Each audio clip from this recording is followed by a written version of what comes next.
Good morning everyone. নতুনকৈ 6100টা পদ খালি হৈছে। কোত খালি হৈছে এটো কেনেকুৱা ধৰণৰ চাকৰি এটো চাকৰি হয় নে নহয় অসমৰ লৰা ছোৱালী এপ্লাই কৰিব পাৰিব নে নোৱাৰে সকলো ডিটেইলছ এই ভিডিওটোত গম পাব যেহেতু আমাৰ অসমৰ সকলো লৰাই মোৰ ভিডিও চাই মানে চাকৰি ক্ষেত্ৰত সেই কাৰণে আগতে কৈ দিও এই যেটো চাকৰি হেতুত অসমৰ লৰা ছোৱালীও এপ্লাই কৰিব পাৰিব কিন্তু এইটো চাকৰি হয় নে নহয় বা এটো কি সকলো ডিটেইলছ আপোনালোকে ভিডিওটো সম্পূৰ্ণ কৰি চালে গমে পাব প্ৰথম কথাটো হল পদগেটা ওলাইছে SBI এপ্ৰেন্টিছ ৰিক্ৰুটমেন্ট 2021 যত নেকি 6100টা ভ্যাকেন্সি আছে কিন্তু এই 6100টা যে ভ্যাকেন্সি আছে এই 6100টা গুটে আমাৰ অসমৰ বাবে নহয় অসমৰ বাবে কিমানটা আছে তাৰে আগতে কৈ দিও গুটে কিখন ডিস্ট্ৰিক্টৰ লৰা ছোৱালী এপ্লাই কৰিব পাৰিব কিন্তু পদ অলপ কম হৈ যাব ধৰি লৈছো কামৰূপত যদি দুটা কামৰূপ মেট্ৰত আকৌ কেইটা পাঁচটা এনেকুৱাকে ভাগ হৈ যাব কিন্তু টোটাল কিমানটা পদ আছে মই আপোনালোকক কৈ দিও 6100টা পদ টোটাল আছে তাৰ পিছত ক্যাটাগৰি ওয়াইজ SC ৰ বাবে আছে 977টা আৰু ST ৰ বাবে আছে 567টা OBC ৰ বাবে আছে 1375টা EWS ৰ বাবে আছে 604টা UR ৰ বাবে আছে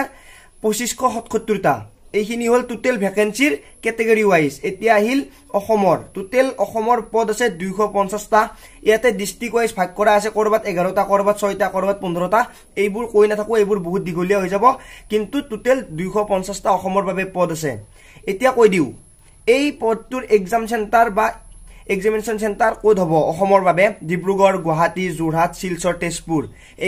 এইকেইটা আছে অসমৰ সেন্টাৰ এতিয়া কোৱাৰ লগে লগে গমে পাইছিলে যে SBI এপ্ৰেন্টিছ এইটো কোনো ধৰণৰ আপোনালোকৰ বাবে বা আমাৰ বাবে পাৰ্মানেন্ট চাকৰি নহয় এইটো 1 ইয়াৰৰ বাবে চাকৰি আৰু এই 1 ইয়াৰত আপোনালোকে 15000 মানে 15000 কে দৰমহা পাব যেহেতু এই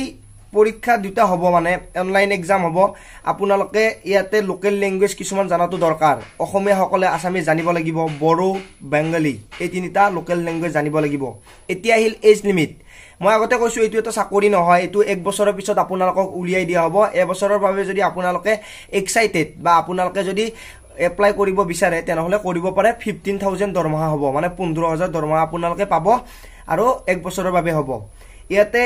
এজ লিমিট ধৰি দিছে 20 বছৰৰ পৰা 28 বছৰলৈকে আৰু 3 বছৰ OBC ৰ বাবে এজ ৰিলেক্সেশন থাকিব SC আৰু ST ৰ বাবে আপোনালোকৰ 5 বছৰ এজ ৰিলেক্সেশন থাকিব ইয়াতে 1 ইয়াৰৰ বুলি মই কৈছোৱে আৰু পাৰ আপোনালোকে 15000 কে পাব পাৰ মান্থ আৰু এইখিনি হল ডিটেইলছ তাৰে পিছত আহিল কি ইয়াতে online exam online written test হ'ব তাৰে পিছত 2 নম্বৰতে হ'ব টেষ্ট অফ লোকেল ল্যাঙ্গুৱেজ মানে লোকেল ল্যাঙ্গুৱেজ জানে নে নাই সেইটোৰ ওপৰতো টেষ্ট কৰা হ'ব